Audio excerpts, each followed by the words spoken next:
est content que tu es avec nous aujourd'hui. Alors, pour ce dimanche, les annonces sont les dîmes et les offrandes. Voici les comptes que vous pouvez utiliser pour verser si par hasard vous avez besoin les comptes pendant la semaine. Vous pouvez toujours les trouver sur notre site web ebbrixensart.com. Alors, notre objectif pour notre noyau vital, sont de cultiver des amitiés substantielles centrées sur le Christ. C'est fortement, fortement recommandé que vous y participez. Et vous pouvez participer sur ces jours. Alors, le mercredi à 14h30, c'est les jeunes. Et quand on dit les jeunes, on parle des enfants de 11 à 18 ans. On sait qu'on est tous jeunes d'esprit, mais cette fois-ci, on a des âges. Le mercredi après-midi, on a les enfants qui sont moins de 12 ans ou moins de 11 ans. Et le mercredi soir, on a les jeunes d'esprit qui sont avec Larry à 19h. Le jeudi soir, on a les presque adultes à 20h. Et à 20h, il y a aussi les hommes. Il y a un noyau vital pour tout le monde. Restez au courant sur notre page Facebook. Je vous encourage d'aller y regarder ce Église baptiste biblique de Rixensart. Et pour ce matin et pour les restants des sermons pendant la semaine, on a les notes sur ebbrixensart.com. Il y a les questions que tu as besoin pour les noyaux vitals. Il faut aller les chercher pour pouvoir y répondre. Comme ça, quand vous êtes sur vos noyaux vitals, vous savez de quoi vous parlez. Alors, notre objectif de notre Église, c'est que tout commence par faire des disciples dans un environnement d'une Église saine. Ceci, c'est notre objectif de notre Église. Alors, on a une nouvelle annonce cette semaine. On a les clubs des enfants qui sera le 10 mars et ceci, c'est en présentiel. Qui veut dire qu'ici, à l'Église, on va accueillir des enfants de 6 à 11 ans pour faire une étude biblique, des jeux, un bricolage pour s'amuser. Et comme vous voyez, sur l'affiche, il y a des volontaires qu'on recherche. Alors, si ça vous intéresse, laissez Jean ou moi savoir. Voici notre missionnaire de la semaine. Elle va adorer cette photo, je le sens. Ça va être sa préférée. Et elle va nous expliquer ce qu'elle fait pour l'instant. Bonjour, j'espère que vous allez bien, que vous passez un excellent dimanche. Donc j'ai une lettre de nouvelles à vous lire. C'est la mienne. C'est celle du mois de janvier. Donc on est quelques semaines après que je l'ai écrite. Mais pour ceux qui veulent la recevoir dès que je l'envoie par mail, vous pouvez toujours m'envoyer un petit message sur Facebook et je serai vraiment contente de vous rajouter sur ma liste de mails, comme ça vous recevez tout de suite. Mais en tout cas, ça change pas grand chose, c'est juste au niveau temps. Mais voilà, je vais commencer.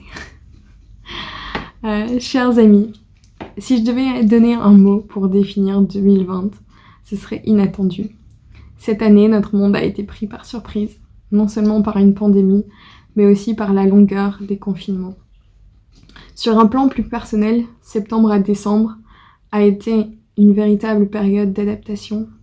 Je savais que le ministère était un travail différent, mais apprendre à le connaître de première main est une expérience tellement bouleversante mais incroyable.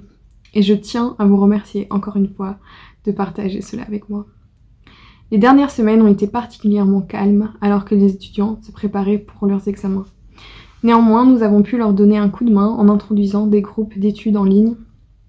Nous avons également poursuivi nos groupes de prière, même si nous avons fait une pause pour nos événements plus formels. Nous commencerons à ce nouveau semestre d'événements le 1er février par une réunion de prière. Quelle meilleure façon de commencer le nouveau semestre. Ensuite, nous organiserons des événements sociaux pour motiver les étudiants à revenir et à amener leurs amis. Niveau formation, il y a quelques semaines, j'ai officiellement terminé toute ma formation du premier semestre avec quelques examens et nous recommencerons le nouveau semestre très bientôt. Donc là, j'ai déjà commencé il y a une semaine ou deux. J'assisterai à plus de cours à l'Institut biblique, ce qui m'équipera davantage pour mon ministère actuel et approfondira ma fondation en Christ. L'une de mes tâches pour le programme Relais est de rencontrer les étudiants un à un. Le semestre dernier, j'ai rencontré une demi-douzaine de filles assez sporadiquement. Pourriez-vous continuer à prier pour que j'ai plus d'opportunités au cours du prochain semestre? Le grand événement de ce nouveau semestre sera une semaine d'évangélisation en mars. Pour ceux qui ne connaissent pas le concept, il s'agit d'une semaine consacrée au partage de l'évangile avec des non-chrétiens et de leur donner la possibilité d'interagir avec cette bonne nouvelle. Notre objectif en tant que GBU est de donner l'opportunité à tous les étudiants belges d'entendre l'évangile de Jésus-Christ.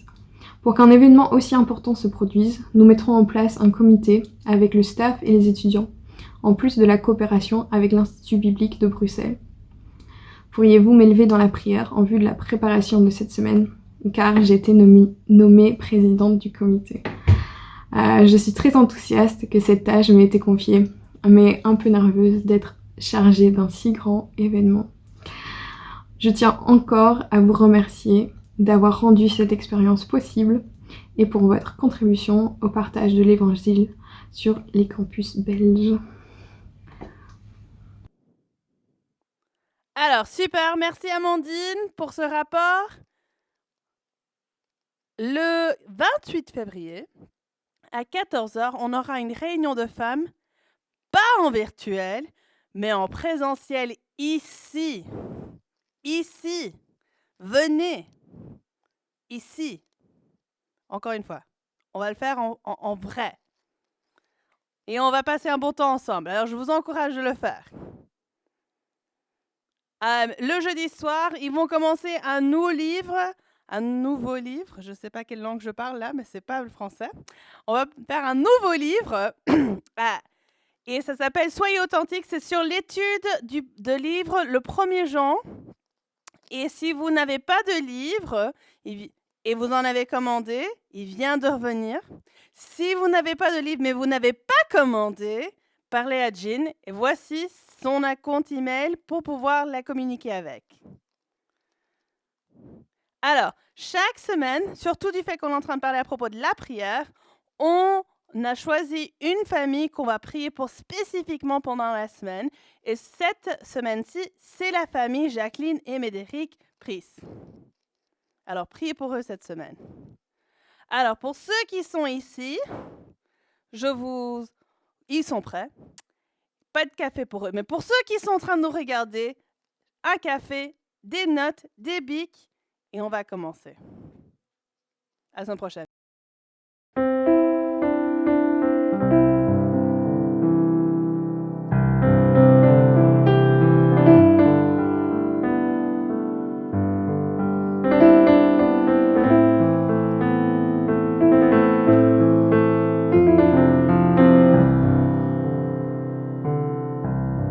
Si la lune me glace et le soleil menace, créateur des étoiles, mon secours est en toi. Si mes larmes ruissellent et que mon chant chancelle, créateur de la terre, mon secours est en toi. Je lève les yeux vers les hauts sommets, toi seul est mon Dieu, je proclamerai. Toi seul est ma force, toi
chemin, mon destin, mon salut, mon refuge, tout est en toi. Ma victoire, mon espoir, mon chemin, mon destin, mon salut, mon refuge, tout est en toi. Ta victoire, mon espoir, ton chemin, mon destin, mon salut, mon refuge, tout est en toi. Je lève les yeux vers les hauts sommets. Toi seul est mon Dieu. Je proclamerai. Toi seul est ma force. Toi seul me restaure, mon secours est en toi. Toujours tu m'apportes, jamais tu ne dors, mon secours est en toi.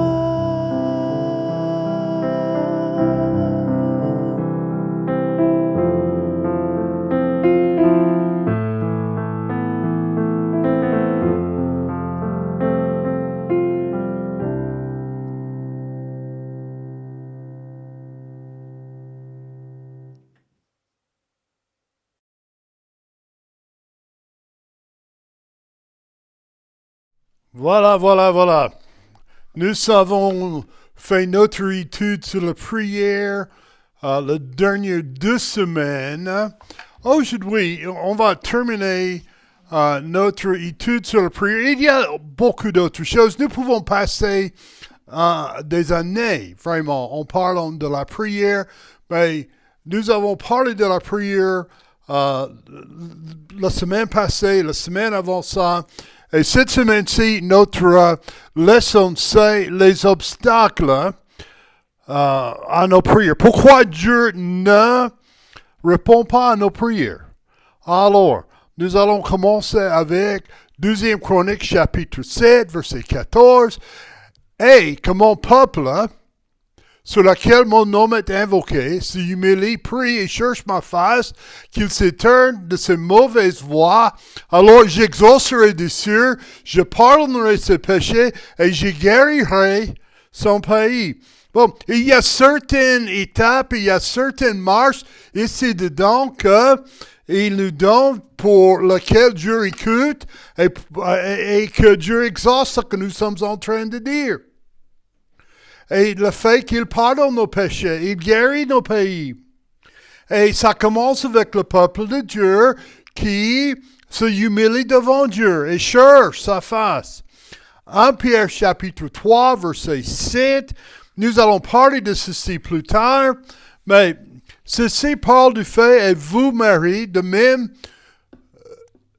conduisez-vous avec prudence envers vos femmes, comme envers un sexe faible, ayant des égards pour elles, puisqu'elles hériteront aussi bien que vous la grâce de vie, afin que vos prières ne soient point troublées. Bien marquez la dernière phrase dedans, il dit, afin que vos prières ne soient point troublées. Ésaïe, chapitre 1, verset 15.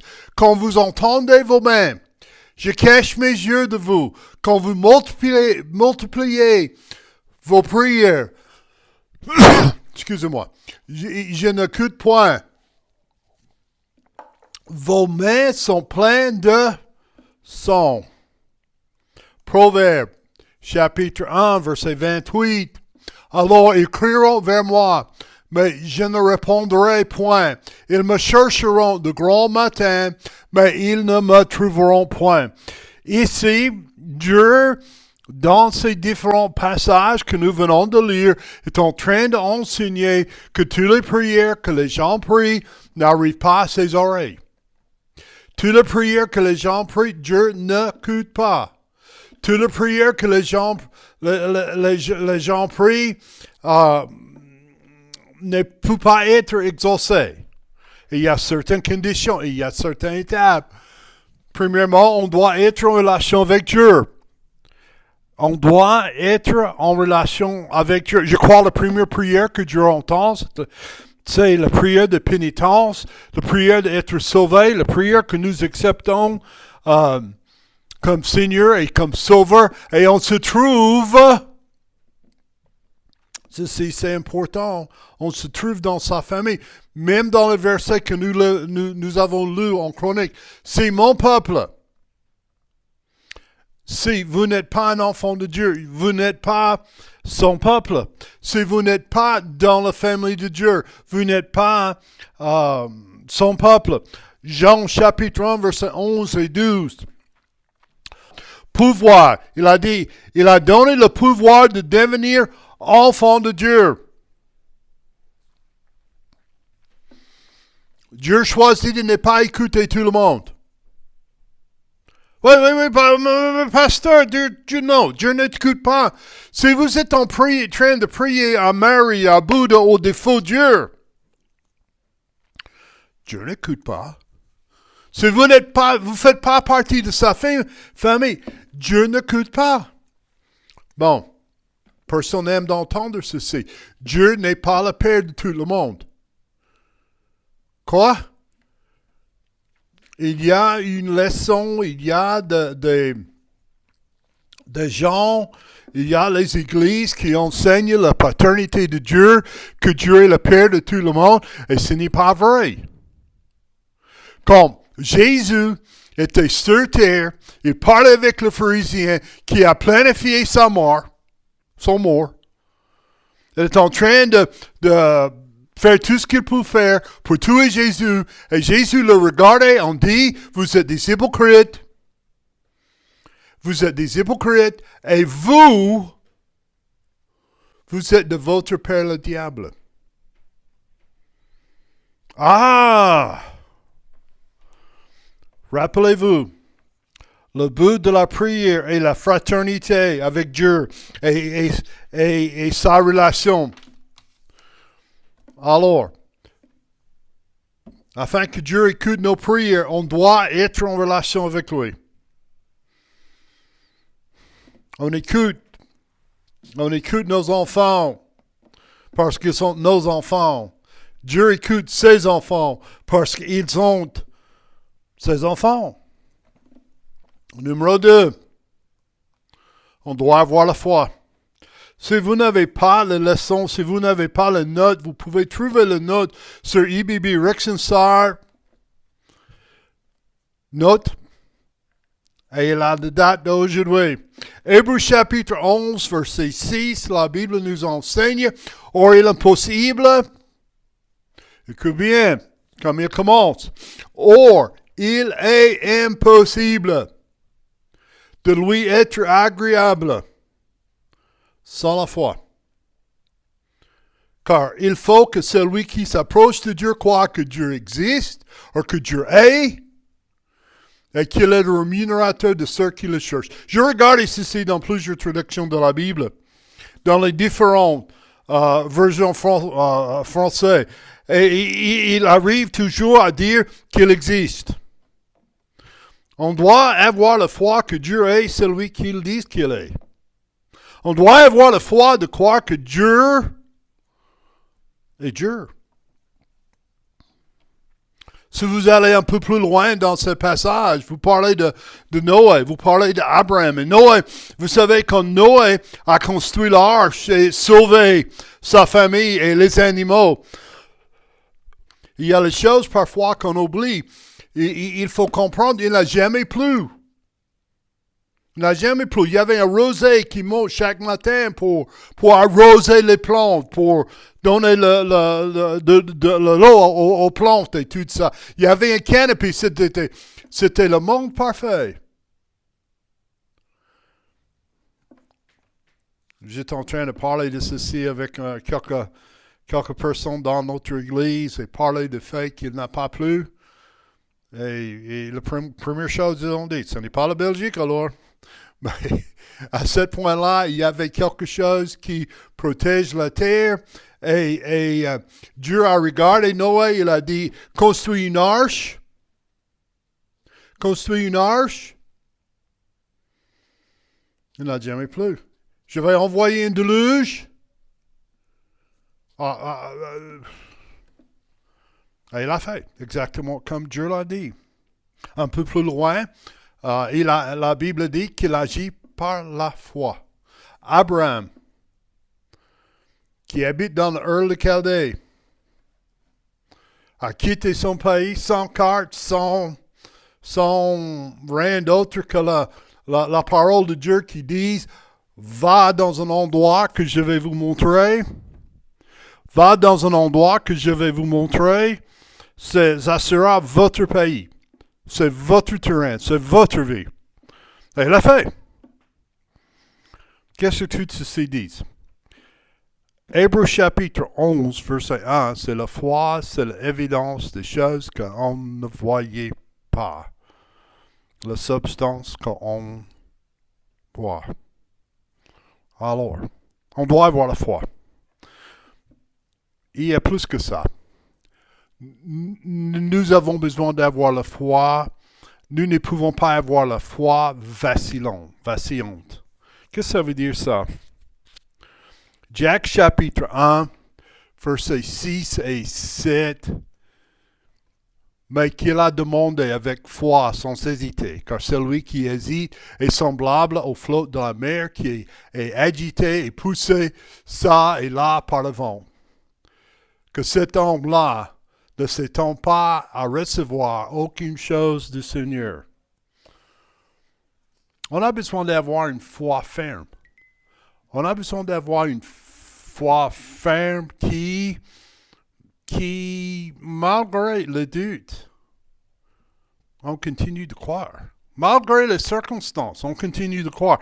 Malgré les choses qui nous empêchent de voir vraiment l'amour et la grandeur de Dieu et sa bonté et tout ça, nous croyons en lui quand même.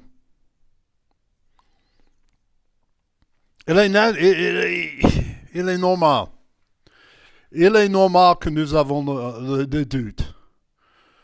Mais trop souvent, le doute devient tellement fort dans notre vie qu'on est prêt d'abandonner. On est prêt d'abandonner notre foi.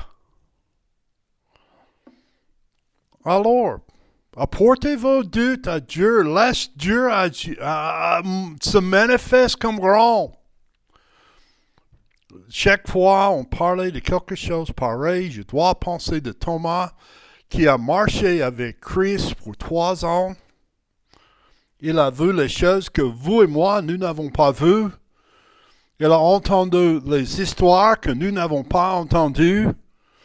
Il a entendu plusieurs fois que Jésus est allé à Jérusalem et dit, il va mourir, et puis il va ressusciter, il va mourir. Nous sommes en Marc, et nous retournons en Marc la semaine prochaine. Et 3 fois jusqu'au chapitre 11, Jésus a pris ses disciples autour de lui et dit, je vais à Jérusalem. Je vais être battu, je vais être vendu, je vais être mis sur une croix, je vais mourir, mais je ressusciterai le 3e jour. Et il a enseigné ça. Puis Jésus est allé sur la croix. Il était mort. Ils ont mis le corps de Jésus dans un tombeau. Et puis Mary Magdalene est venue et dit, il est ressuscité. Thomas n'a pas cru. Thomas n'a pas cru. Il a dit, au moment que je ne peux pas mettre mon doigt dans sa main et je ne peux pas mettre ma main dans son côté, je ne croirai pas. Alors, Jésus est venu la semaine après. Elle a dit, Thomas, mets ton doigt dans ma main. Mets ta main dans mon côté. Ne soyez pas incrédule, mais croyante. La chose que je trouve un peu drôle, c'est que Thomas, autant que nous savons, Thomas n'a jamais fait ça. Il n'a jamais mis son doigt dans sa main. Il n'a jamais mis sa main sur son côté. Il est tombé à ses pieds et dit, mon Seigneur et mon Sauveur. Simplement, parce qu'on est croyant, ne dit pas que nous n'avons pas de questions.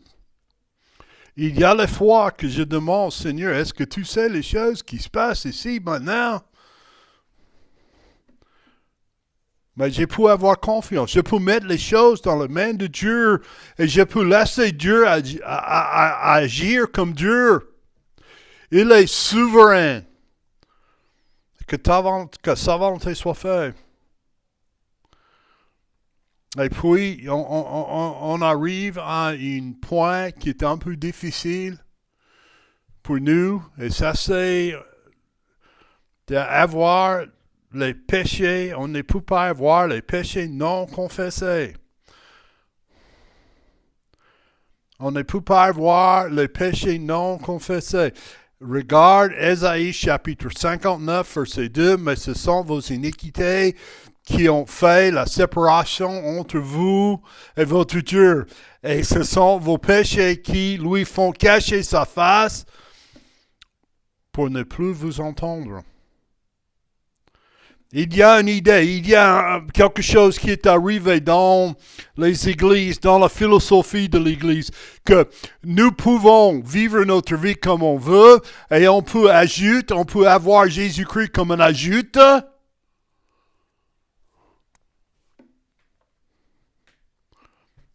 Mais ce n'est pas comme ça que nous trouvons dans la parole de Dieu. Dieu cherche la repentance. Dieu cherche repentir. Dieu cherche pour les gens qui invoquent son nom. La confession selon Dieu, c'est que nous disons la même chose que Dieu dit. Et parce que nous disons la même chose que Dieu dit, nous sommes en train d'avoir la même attitude qu'il a. Et nous sommes en train de changer notre attitude envers Dieu. Nous sommes en train de changer notre action vers Dieu. Nous sommes en train de changer notre cœur envers Dieu. Ça, c'est la repentance. Le péché dans le Nouveau Testament. Il y a plusieurs mots utilisés pour décrire le péché. Le verset dit, c'est vos péchés. Et qu'est-ce que ça veut dire tout ça? Le mot péché, ça veut dire qu'on rate la cible.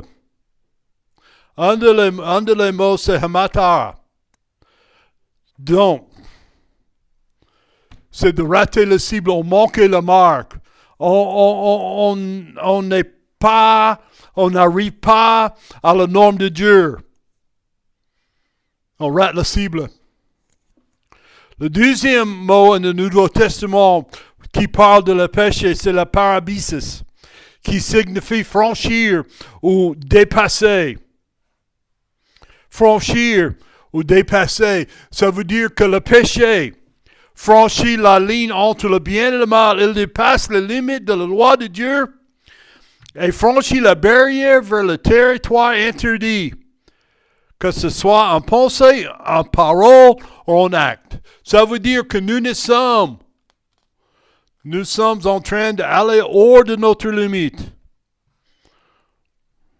Un autre mot pour le péché qui apparaît dans le Nouveau Testament est anomie, qui se traduit par anarchie. Nous avons vu ça plusieurs fois récemment, même en Belgique, où les gens ont fait les manifestations, et pendant la manifestation, ils sont en train de combattre contre la police, ils sont en train de casser la vitrine, ils sont en train de faire feu à la voiture.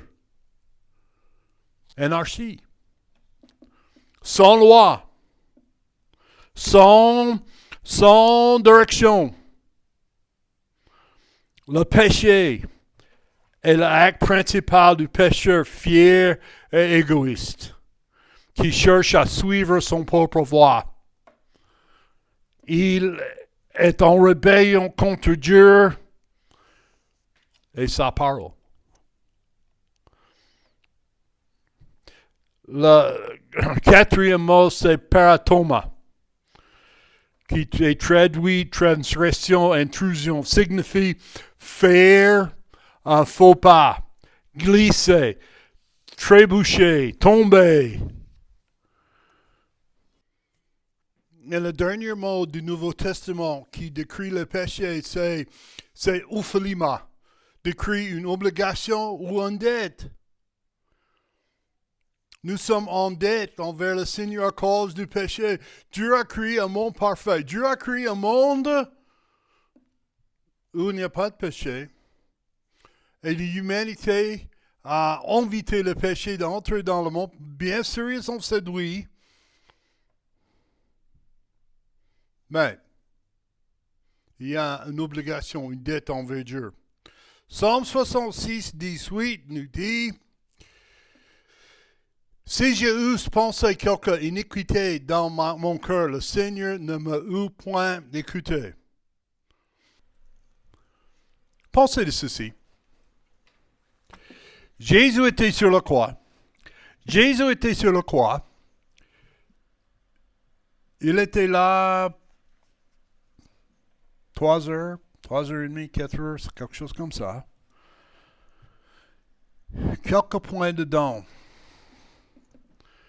Il a dit, mon Dieu, pourquoi m'abandonnes-tu? Pourquoi il a prié ça? Pourquoi il a crié ça?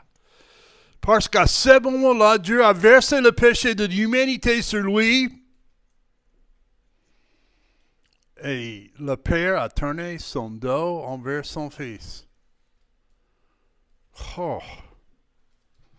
Ça, c'est pourquoi il a prié dans le jardin la nuit avant. Seigneur, c'est possible que cette coupe passe de moi. Mais, ni à moi ma volonté, mais que ta volonté soit faite.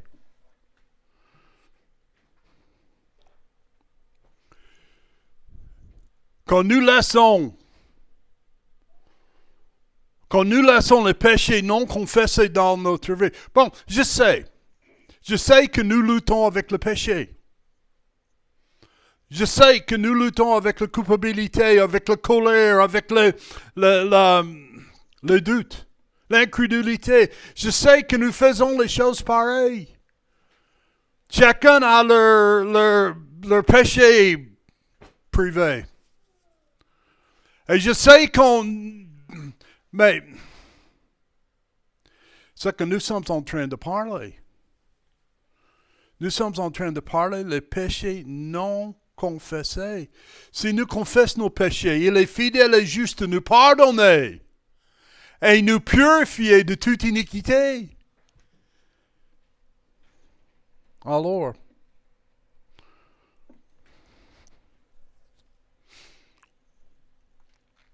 numéro 5. On ne peut pas avoir de mauvais motifs. Jacques chapitre 4, versets 2 et 3. On ne peut pas avoir... Mais qu'est-ce que vous voulez dire par le mauvais motif? Qu'est-ce que c'est ça? Vous savez, c'était une chose qui était bien avec la parole de Dieu. La parole de Dieu explique exactement ce que Dieu veut et ce que Dieu pense. Jacques chapitre 4, versets 2 et 3. Vous désirez et vous n'obtenez pas ce que vous souhaitez. Vous êtes envieux et jaloux. Et vous ne pouvez rien obtenir. Vous avez des querelles et vous faites la guerre. Et vous n'avez pas ce que vous recherchez parce que vous ne demandez pas. Vous demandez. Verset 3. Vous demandez et vous ne recevez point parce que vous demandez mal et dans le vœu fournir à vos volontés. On demande pour gaspiller ce que Dieu nous donne par nos propres mauvais désirs.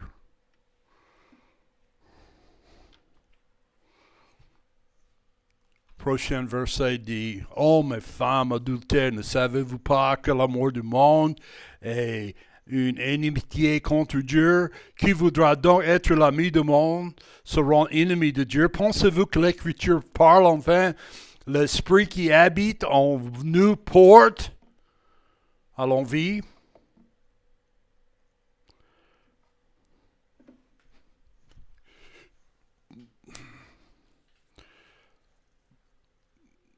quand nous demandons les choses pour satisfaire la chair, ça c'est le mauvais motif. Sixièmement, on ne peut pas demander ce qui n'est pas la volonté de Dieu. On ne peut pas demander ce qui n'est pas la volonté de Dieu. Qu'est-ce que c'est la volonté de Dieu? Dieu ne veut pas qu'aucun périsse. Dieu veut que vous et moi, que nous regardons après les orphelins, que nous cherchions la miséricorde. Ça, c'est les choses que Dieu regarde. Et ça, c'est sa volonté. Souvenez-vous, je parlais de Jésus dans le Jourdain, et ceci, c'est exactement sa prière. Seigneur, pas ma volonté. En disant, mon Père, si tu voulais éloigner cette coupe de moi, le coupe, c'est le péché de toute l'humanité qu'il va boire pendant qu'il est accroché à la croix. Toutefois, néanmoins, que ma volonté ne se fasse pas,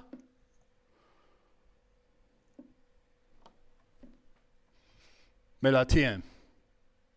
Nous avons déjà parlé de ceci plusieurs fois sur la volonté de Dieu et comment nous devons prier. Nous avons parlé de ça. Mais 1 Jean chapitre 5, verset 14, 1 Jean chapitre 5, verset 14, et voici quelle assurance nous avons devant Dieu si nous demandons quelque chose qui est conforme à sa volonté. Il nous écoute, et si nous savons qu'il nous écoute, nous savons aussi que l'objet de nos demandes est acquise. Vous savez que Dieu a trois volontés. Dieu a une souveraine volonté. Dieu a une volonté souveraine qui le dirige et guide. La Bible enseigne que le cœur du roi est dans la main de Dieu.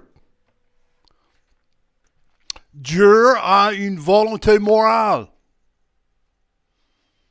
Dieu a une volonté morale.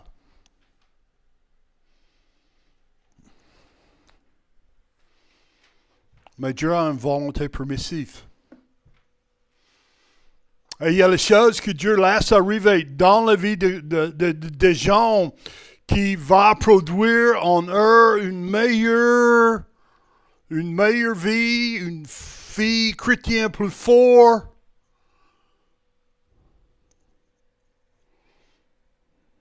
Parfois on demande, Dieu, tu sais les choses qui sont en train d'arriver ici par terre? Parfois, je demande à Dieu ça. Les méchantes, les mal, les égards, et il devient plus fort, et il se moque de toi, il se moque de ta parole, et tu ne fais rien.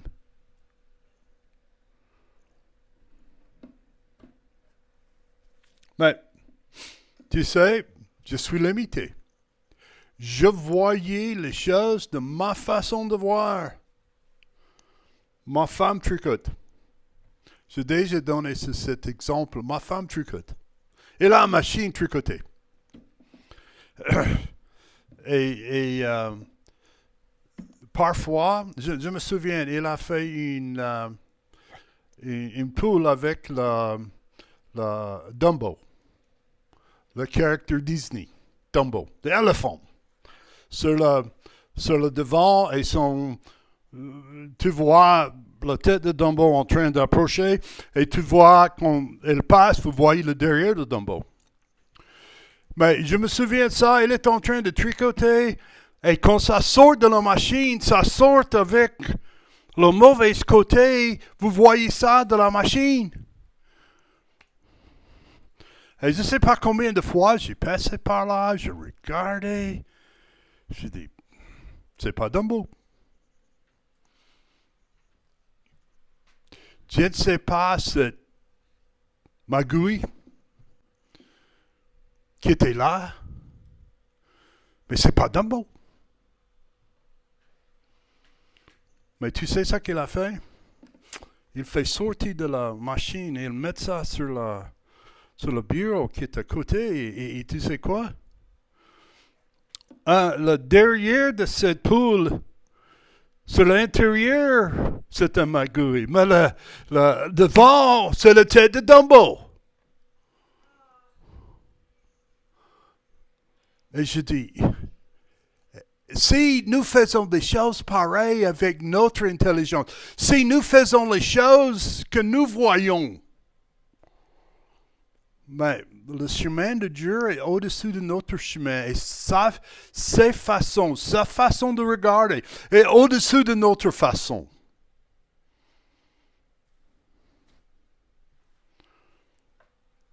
Et nous devons avoir confiance en Dieu, que Dieu sait ce qu'il fait.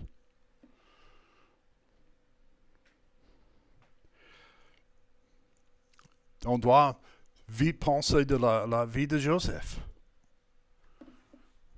Comment ça c'est bien qu'il est vendu par ses frères en esclavage et il arrive en Égypte, dans la maison de Potiphar, et sa femme a le descend sur lui, et il court, et ils disent, elle a menti, elle a dit que Joseph a essayé de le forcer, et il est évidemment, Potiphar a les doutes parce qu'il a le droit de lui tuer, parce qu'il est un esclave, il n'a aucun droit. Mais au lieu de lui tuer, il l'a jeté en prison pour 14 ans. Comment ça, c'est une bonne chose? Comment ça, c'est une bonne chose? Oubliez.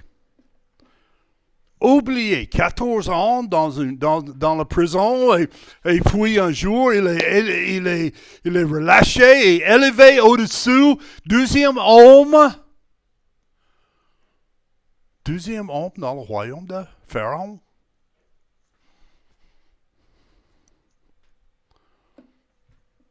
Mais si vous avez regardé ça, 7 ans après Joseph est jeté en prison, vous dites, quel bien il y a à ce point? Qu'est-ce qu'il y a à... Mais, Joseph a dit ceci, ce que vous avez pensé, c'était mauvais, Dieu a pensé pour le bien. Septième chose, on ne peut pas prier ce qui ne plaît pas à Dieu. Ceci va toujours avec le verset ou le point précédent, la volonté de Dieu. Mais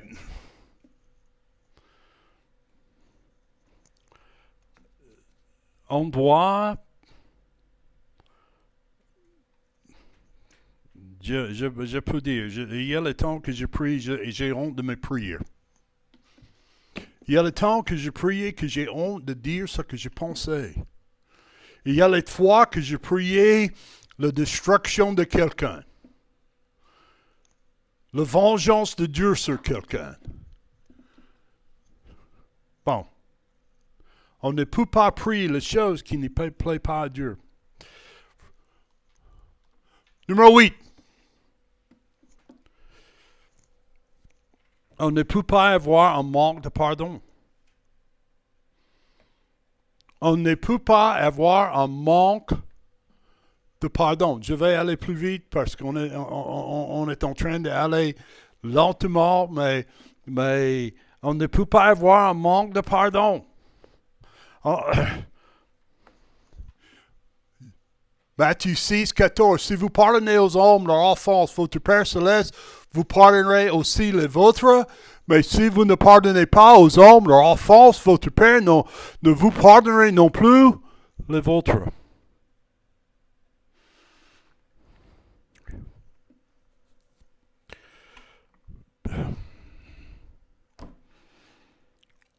Est-ce qu'on est prêt de pardonner? Le raccoon, le ressentiment, le grief, le tort, toutes ces choses que nous voulons garder pour nous-mêmes. Alors,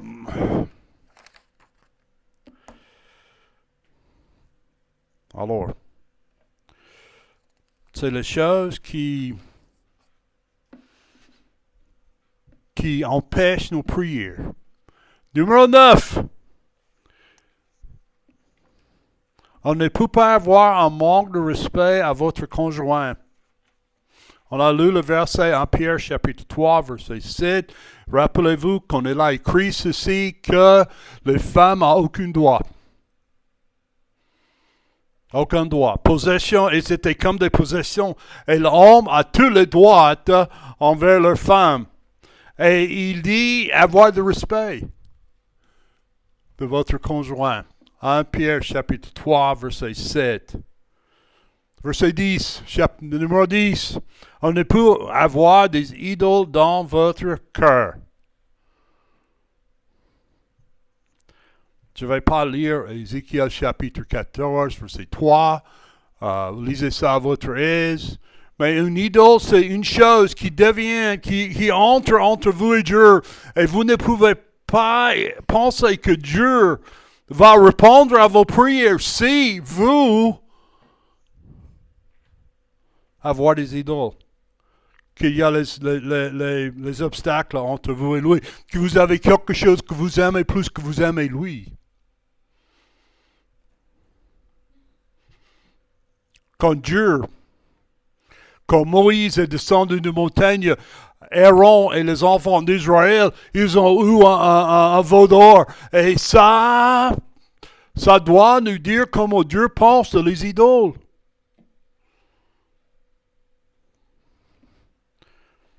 Vous savez ce qu'il a fait? Il a pris l'idole, il a fait que ça devienne les miettes, et puis il a fait que tout le monde voit les miettes de cette veau d'or. Bon. On ne peut pas faire ce qui est mal. Car 1 Pierre 3,12, car les yeux du Seigneur sont sur le juste, de ses oreilles sont attentives à leur prière, mais sa face est contre ceux qui font le mal. Je dois dire, j'ai prié une fois que Dieu tue quelqu'un. Il a fait quelque chose mal à quelqu'un que j'aime beaucoup. Et ma prière, c'est que Dieu lui tue. Jusqu'au jour que le Seigneur a dit, je ne vais pas répondre à cette prière parce que ce n'est pas ma volonté que vous priez comme ça. OK. On ne peut pas prier ce qui est mal. Numéro 12. On ne peut pas ignorer la loi, la Bible de Dieu. On ne peut pas... Je connaissais les gens qui vous disent, Dieu a fait ceci, et vous dites, non, Dieu ne fait pas ça parce que Dieu n'agit pas comme ça selon sa parole. Et vous savez ce qu'il m'a dit? Ça m'en fout ce que la Bible dit. Ceci, c'est mon expérience. Et ma réponse, c'est que Dieu ne va jamais vous donner une expérience contre sa parole.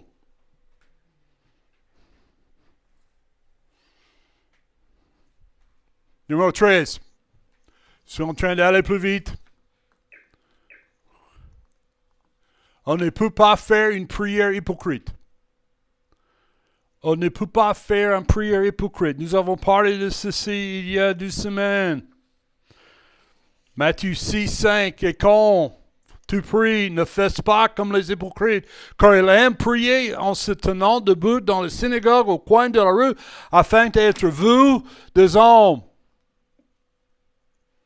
Ils ont reçu leur récompense. Dieu déteste les hypocrites. Ça veut dire que vous dites une chose et vous faites une autre.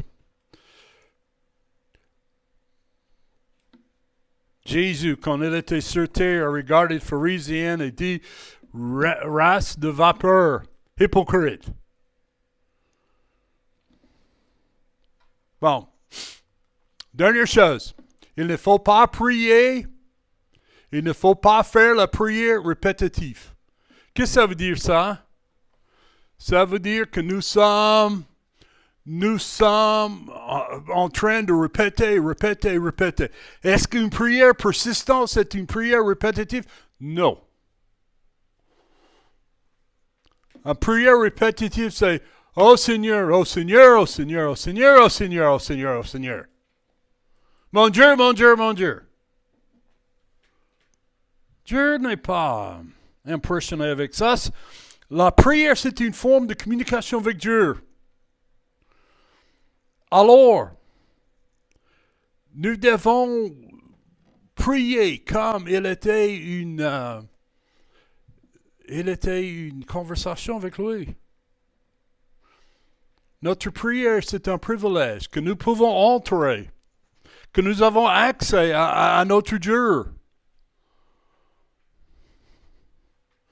Alors, ceci, c'est quelques obstacles à nos prières. Première prière que Dieu entende. Sois gracieux, sois miséricordieux envers moi, Seigneur. Sauve-moi. Aujourd'hui, si vous ne connaissez pas Jésus-Christ comme votre sauveur personnel, vous ne pouvez pas penser qu'il va répondre à vos prières. Alors, je vous encourage, aujourd'hui, je vous encourage de courber vos têtes où vous êtes. Demandez au Seigneur d'entrer dans votre vie. Entrez dans votre vie et que tu lui acceptes comme Seigneur et Sauveur. Si vous avez des questions, n'hésitez pas de me contacter. Si vous avez des questions, n'hésitez pas de me contacter. Si vous avez accepté le Seigneur, vous avez regardé et aujourd'hui vous dites, je voudrais avoir le Seigneur Jésus-Christ dans ma vie. C'est une prière simple. Seigneur, je crois que vous êtes ressuscité de mort. Je crois que vous êtes le sauveur du monde. Devienne mon Seigneur et mon sauveur. C'est tout ce qu'il y a.